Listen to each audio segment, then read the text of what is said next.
So we're having several stops this morning from Skye going to Edinburgh. Ito yung first stop namin, an hour and a half after we left yung Airbnb. So, Landor Bakehouse.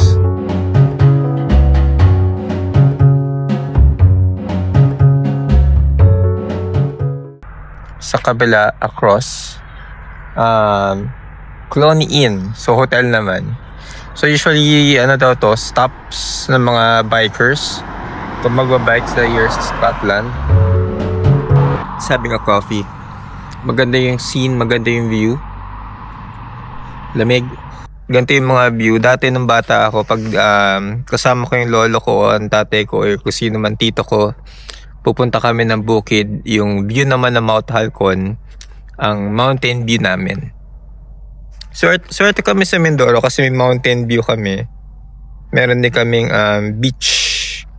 May view kami sa beach kasi yung Kalapan, tabing dagat lang. Tapos paanan din siya ng bundok. Dito ibang klaseng experience naman ng scenes at view makita mo. Diba? Simple. Life is simple here, diba? After mong mag-view, mag-relax. Ganda eh. Yan o. May coffee shop ka sa side, may bake shop ka sa side, yung Landor Bake Shop. Pang-retire. Yung clouds sa baba lang. Kita yung cloud dito. Yan yung white na yan. Cloud yun. Yun din. Cloud oh. Tahimik, ganda na weather. Well, lalamig talaga siya, but everything is fine. Super relaxing. Okay, almost 30 minutes na for this stop. Basta itong morning namin is more on drive. Papunta naman kami papunta ng Edinburgh. Okay, so another stop here. Andito kami sa Glencoe. It's a natural park. It's cold, malamig. So another park here in Scotland. It's a campsite actually. Tapos, di na ako pumasok sa loob. Pero yan yung itsura niya. And then, maraming tao na pupunta dito for camping. 6.20 pounds for adult. Ayan, pero nothing much. Meron lang there's a shop inside where you can buy merch. You can buy toys, you can buy biscuits, shortbread. Ayun, pare-pareho naman yung binibenta nila eh. Yung toys, yung cow. May pangalan pala yung cow. May nakita akong book full of folklore and etc. Ayun, so nothing to do much. Ayun, stopover lang. Okay, so andito pa kami sa Glencoe. Siguro mga 2 more stopovers and we'll be in Edinburgh na. Ayun lang. Sige, later ulit. Okay. Sobrang lamig. Super cold. Andito tayo sa Three Sisters. They call this Three Sisters. Actually, yung Three Sisters, ito yun eh. 1, 2, 3. So these are 3 ridges dito sa Scotland. Sa Glencoe to be exact. 1, 2, 3. Kaya sila tinawag na Three Sisters kasi nga pare-pareho sila at may names dito. Yung isa si Long Ridge, Short Ridge, tsaka si Black Ridge. Sulat ko yung names dito. Ito yung mga names niya ng mga ridges na to. And sobrang lamig, grabe. Imagine na sa bundok. Ganda dito ganda na nature here. Si Mami So pwede mag-hike. Mami, gusto mo na mag-hike? Mami, gusto mo trekking? Ayun na. May trail. Trail. Wala naman pong ulan eh. Puro pababa. Ay, Mami, Puro baka pababa, magusto. Mami. Pero, Kaya lang pa connect. aakyat ka. So ito pala yung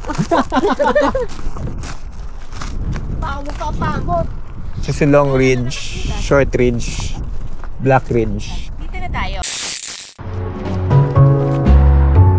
We're looking at that house. Yon. So, sikat yung White House here because of the location ng bahay. So, yung mga nasa gitna siya, oh. So, may kalsada naman siya here, may bridge doon. As in, ma-access niya yung kanyang house. Pero di imagine na sa baba siya ng bundok. So, masyadong maganda yung kanyang view. Tingin kayo dito. Kung doon siya nakatira, ang ganda ng view niya. Tapos, I think ito yung last stop namin dito sa Glencoe. Pinuntahan lang namin yung White House.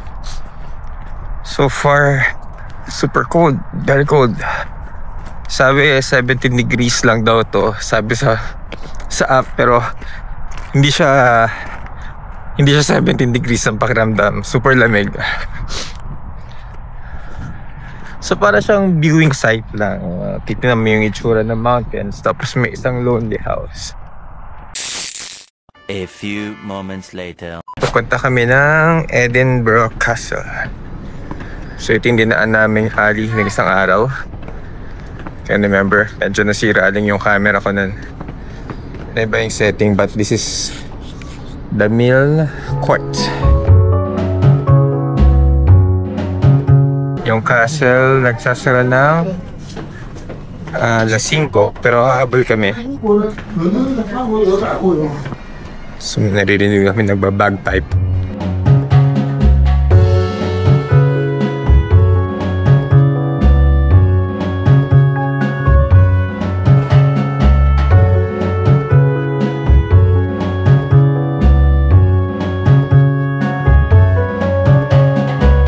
That's Edinburgh Castle. At andito lang kami sa Royal Mile, tawagin na Castle Hill. Diyan. Oh, tingnan mo na, photo mo na, mami. Basad. Dito tayo. I use Venmo. Yeah, both US based. We have US. Go! Okay, we shall enter the castle. So may mga areas lang na bawal mag video, which is the War Memorial and the Crown Jewel. Yan, no. 2 nights agad sa lubong. Hindi ko alam kung sino. Pero dun sa movie na Braveheart, dito nagpupunta si William Wallace.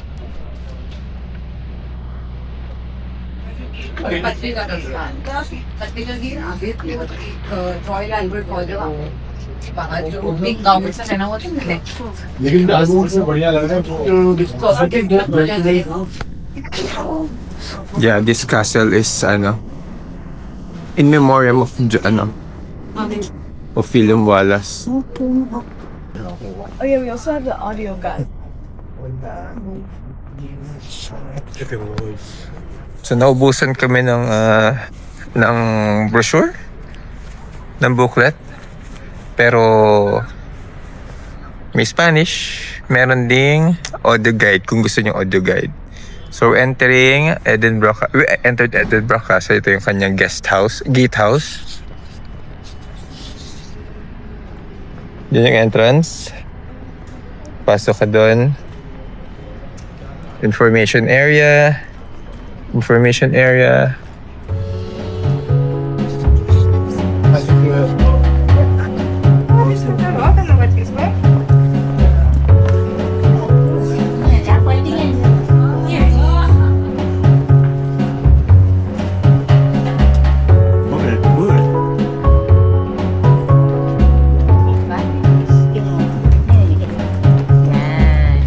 So we're entering the particular scheme. So pag yung first base ay sinugod, ibababa nila tong second base. So mabigat yung gate na to eh. And we're inside the castle gates naman.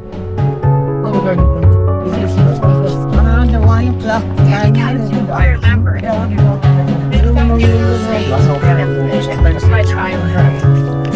Very sudden.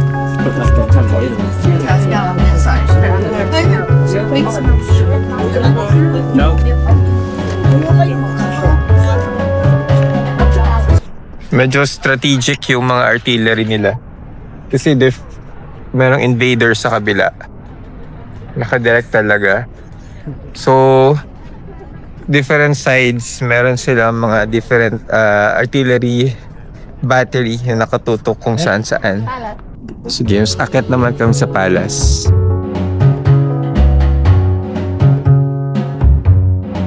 Fox Gate. May ibig sabihin nun.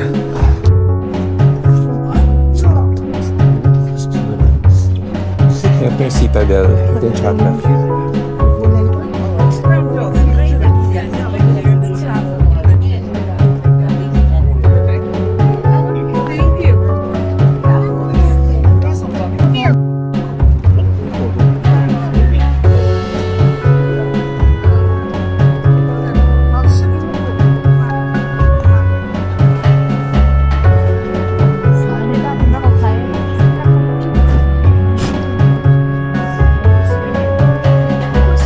The oldest building in Edinburgh. And oldest building in Edinburgh. Thank you. Dedicated for Saint Margaret. It's a chapel. It's a chapel. Built in the 1100s.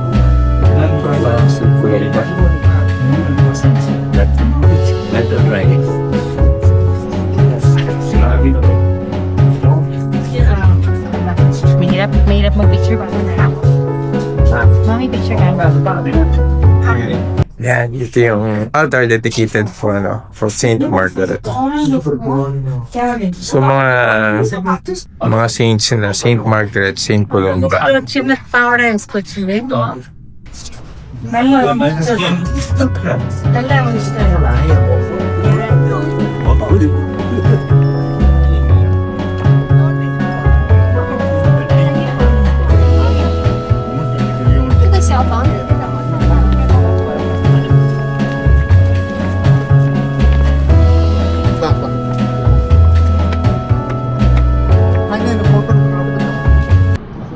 It's a dog cemetery. You know.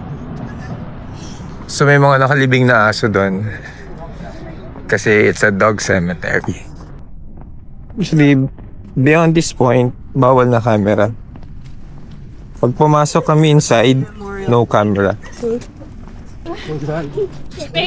Because this building is Edinburgh War Memorial section. So, bawal ang camera dito. My camera is not doing justice sa lugar na to kasi but it's just an action camera. Siguro pag may full frame na ako, mas maganda yung sides on widescreen. Sige, bawal na yung camera sa loob ng ng Crown Jewel and War Memorial. No camera, no photos na doon. Puntahan nyo na lang.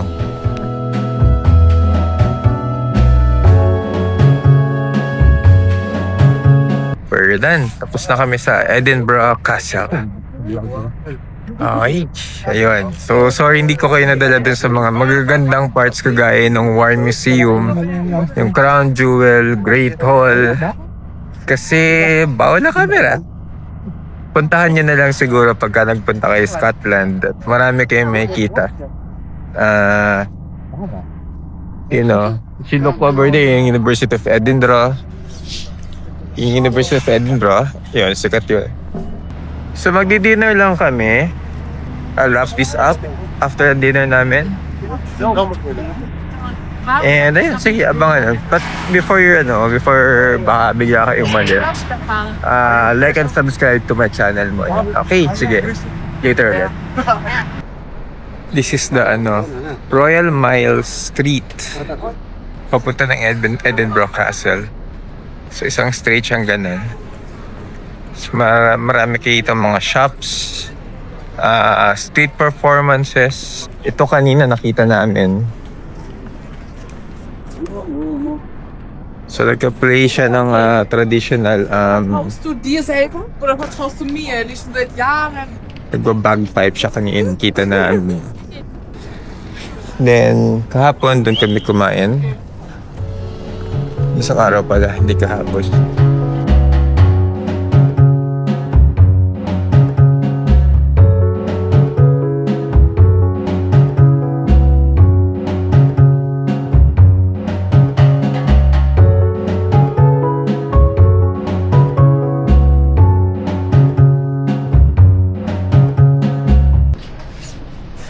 Sunod na lang siya niya. Malayo ba ba? Hindi. Yan naman. Hindi, pababaan mo nila.